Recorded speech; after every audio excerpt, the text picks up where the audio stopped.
Una vez bautizado, el maestro fue conducido por el Espíritu al desierto para ser tentado por el diablo. Después de ayunar 40 días y 40 noches, sintió hambre. Se le acercó el tentador y le dijo: si de veras eres el Hijo de Dios, manda que estas piedras se conviertan en pan. Él respondió: la Escritura dice, no solo de pan vive el hombre, sino de toda palabra que sale de la boca de Dios. Entonces el diablo lo llevó a la ciudad santa, lo colocó en el lugar más alto del templo y dijo: si eres el Hijo de Dios, lánzate abajo, porque la Escritura dice: a sus ángeles dará órdenes para que te cuiden. Te llevará en sus palmas para que tu pie no tropiece con la piedra. Jesús dijo: la Escritura dice, no exigirás pruebas al Señor tu Dios. Entonces el diablo lo llevó a un monte alto, le mostró los reinos del mundo y su gloria y le dijo: todo esto te lo daré si te postras y me adoras.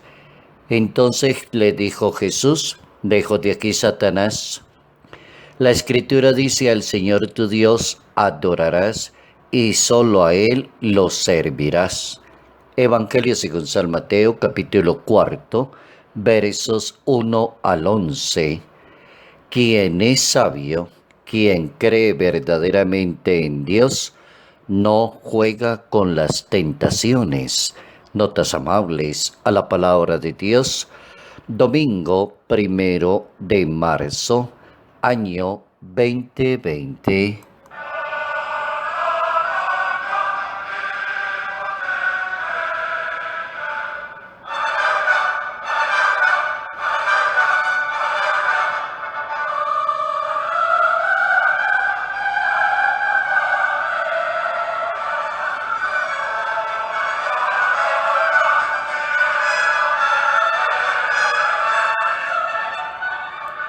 El Hijo de Dios fue al desierto para tener la experiencia abundante del pueblo de Dios, para salir vencedor de esta experiencia. La experiencia es válida para mostrarle a la humanidad cómo se superan las tentaciones en este mundo. Y pueden haber tentaciones del poder, del placer y del tener, que son las tres tentaciones que han ido embargando la vida humana, han ido destruyendo cantidad de corazones, lastimando muchas almas, porque las personas se dejan guiar por esas tres inclinaciones: el poder, el placer y el tener. ¿Cómo logra el Hijo de Dios, con su pedagogía y sus actitudes y sus respuestas contundentes, hacerle frente a las tentaciones y a las debilidades? El valor que se destaca es la fidelidad del Hijo de Dios hacia su Padre Celestial. El valor de la fidelidad va a sostener plenamente una persona a lo largo de toda su historia.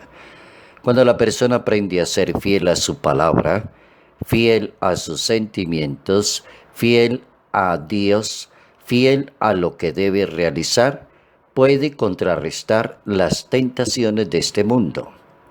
Ahora, es muy cierto que las tentaciones nos limitan para crecer en el bien y la verdad.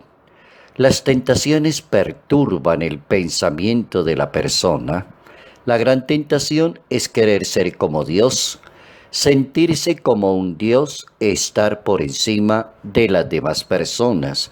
Es la tentación más frecuente de la humanidad. La soberbia enceguece la mente y el corazón y no nos permite reconocer nuestros límites de seres creados, de seres que tenemos fallas y debilidades cuando no aprendemos la lección. Hay que aprenderle al Salvador del mundo a dar una respuesta certera y permanente a las tentaciones que aniquilan la vida humana. El Nazareno no permite el diálogo con el tentador. Su respuesta es definitiva: el poder y la sabiduría de la palabra de Dios. está por encima de cualquier deleite que haga sentir superior a cada persona. Y el Hijo de Dios va a decir, no solo de pan vive el hombre, la vanagloria, el orgullo, la tentación de decirle a las demás personas, usted sabe quién soy yo, usted sabe con quién está hablando. Esa es una ligera tentación de orgullo, de prepotencia, de egolatría. En la mente de Cristo no existe la posibilidad de impresionar a las demás personas. La respuesta es contundente, no tentarás al Señor tu Dios. La lógica del plan de Dios entonces rompe los paradigmas del poder. Quien tenga el poder, dice la Sagrada Escritura, o que le guste el poder, que le sirva a los demás y que sea ejemplo para la misma sociedad. Diría la Escritura, al Señor Dios adorarás y a Él solo darás culto. El Papa emérito Benedicto XVI afirmaba que el núcleo de las tentaciones es la propuesta de instrumentalizar a Dios, de utilizarle para los propios intereses, para la propia gloria y el propio éxito. Por lo tanto, es sustancia de ponerse uno mismo en el lugar de Dios, suprimiéndole de la propia existencia, decía el Papa, y haciéndole parecer superfluo. Esto lo dijo el Santo Padre en su audiencia en el mes de febrero en el año 2013. El apóstol Santiago, escribiéndole a las 12 tribus del mundo, los animaba a asumir con sabiduría, inteligencia y fortaleza las pruebas de la vida. Santiago propone 3 actitudes frente a las tentaciones: la sabiduría que viene de Dios, la inteligencia que es la capacidad de razonar sobre el mismo hecho, la fortaleza de la persona ante su propia existencia, sabiendo que la fe es probada y produce la constancia. Y dice Santiago, la constancia va acompañada de las obras perfectas. Capítulo 1 de esa carta de Santiago, versos 1 al 4. Todo lo que hoy nos pide y nos impide estorba el camino hacia Dios, se transformará en ceniza algún día y por lo tanto no vale poner la pena, no vale poner en ella nuestro corazón. Quien cree firmemente en Dios se acostumbra a las cosas de Dios y no dialoga con el diablo.